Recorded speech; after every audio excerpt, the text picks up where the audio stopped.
لأن الطاقة هي محرك الصناعة ولازمة للزراعة وأساسية في النقل، ولا تتقدم السياحة دونها، وهي كلها قطاعات تقود عملية التنمية في سوريا. عمل الإرهابيون ومن يحركهم ويدعمهم على استهداف أحد أبرز أعمدتها، ألا وهو النفط، وذلك بهدف ضرب الاقتصاد السوري وإضعاف سوريا لتصبح دولة فقيرة تابعة.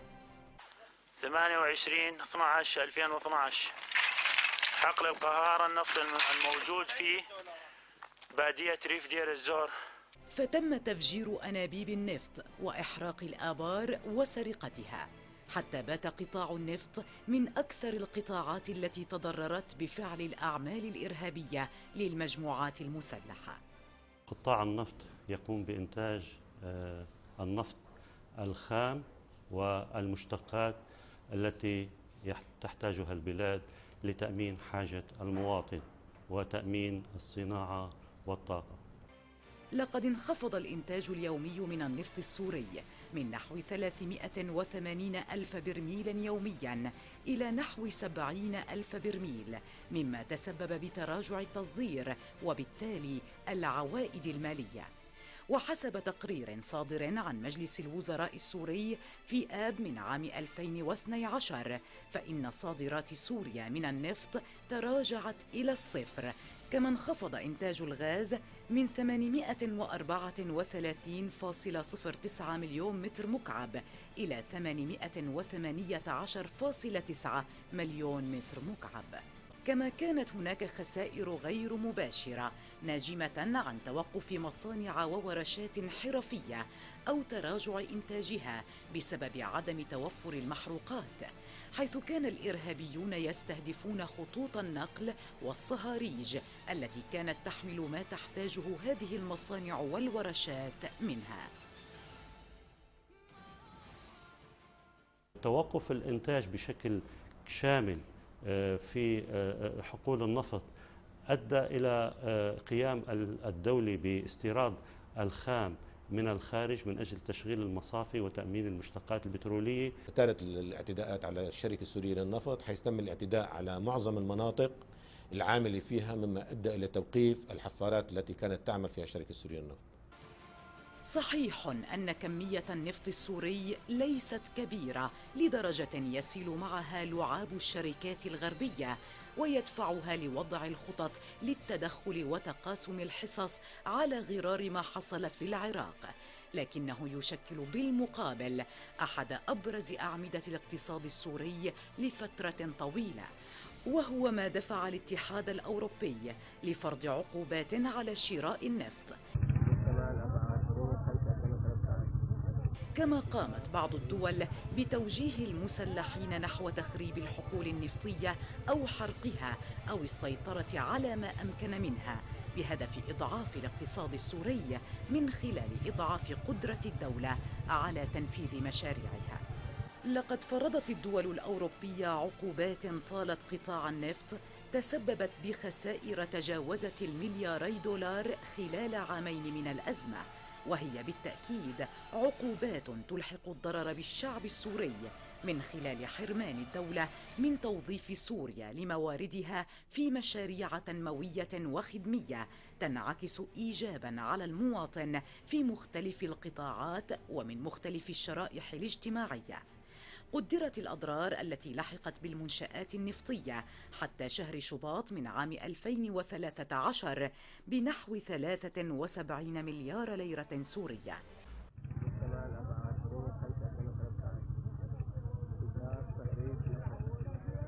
وهكذا أصبحت حقول النفط وخطوط نقله هدفاً دائماً لاعتداءات الإرهابيين، سواء لتخريبها أو سرقتها.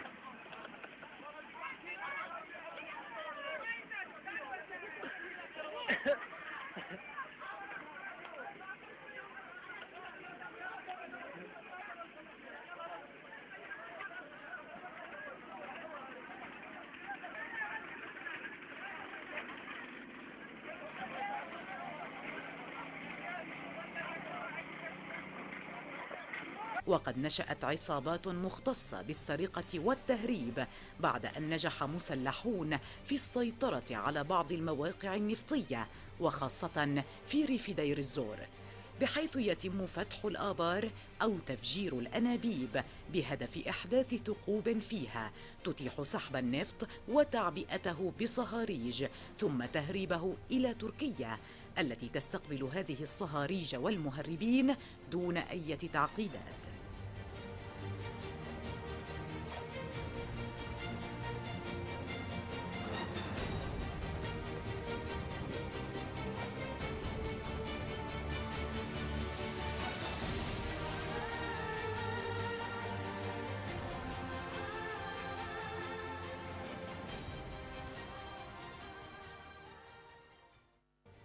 تتسبب عمليات إحراق الآبار وسرقتها وتفجير خطوط نقل النفط بأضرار بيئية كارثية على الإنسان والبيئة، إذ إن هذه التعديات تؤدي إلى تلويث مساحات كبيرة من الأراضي حيث تقع عمليات الحرق والتخريب، والأراضي المحيطة أيضا نتيجة فتح الآبار وتفجير خطوط النقل وفتحها بطرق عشوائية وتجميع النفط في حفر مجاورة لها قبل تعبئتها بصهاريج، حيث تتسرب المياه إلى التربة وبالتالي إلى المياه الجوفية وتلحق أضرارا بالإنسان والزراعة والثروة الحيوانية ومختلف الكائنات الحية، لأن استخراج النفط غير ممكن دون استخراج المياه معه، حيث يتم التخلص من الماء بسكبه على الأرض أو في الحفر، وهذا الماء قاتل وسيستمر في القتل لسنوات طويلة.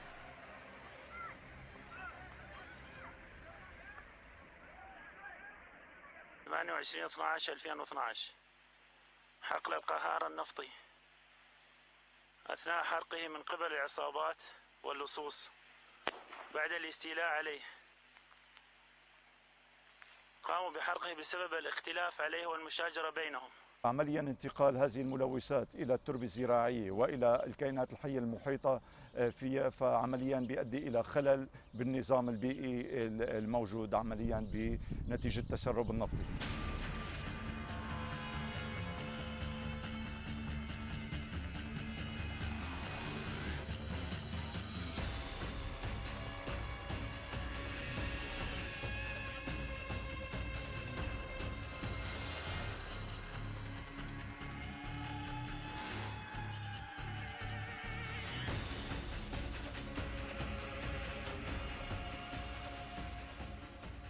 إن إشعال بئر نفطي واحد يتسبب بكارثة بيئية، فكيف بما لا يقل عن 10 آبار، وهو العدد الذي أحرقه الإرهابيون دفعة واحدة في أواخر آذار من عام 2013، إضافة إلى أن تفجير الأنابيب وانسكاب النفط على الأرض أو تجميعها في البرك يزيد من آثار هذه الكارثة على الإنسان والبيئة المحيطة.